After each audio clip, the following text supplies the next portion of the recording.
اعوذ باللہ من الشیطان الرجیم بسم اللہ الرحمن الرحیم۔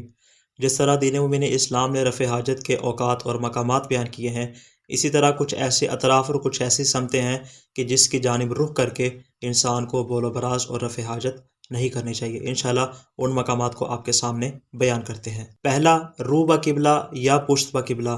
رسول خدا صلی اللہ علیہ وسلم ارشاد فرماتے ہیں کہ جب تم بیت الخلاء میں داخل ہو تو اپنی شرمگاہوں کو نہ تو قبلہ کی طرف کرو اور نہ ہی اپنی شرمگاہوں کو قبلہ کی جانب پشت کرو، بلکہ ان کو قبلہ سے دوسری جانب پھیر دو۔ دوسرا، سورج اور چاند کے سامنے۔ حضرت رسول خدا صلی اللہ علیہ وسلم نے سورج اور چاند کے سامنے اپنی شرمگاہوں کو کر کے رفع حاجت کرنے سے منع فرمایا ہے۔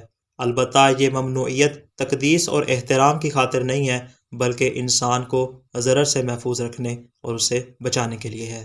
تیسرا، ہوا کے سامنے یا ہوا کی پشت میں۔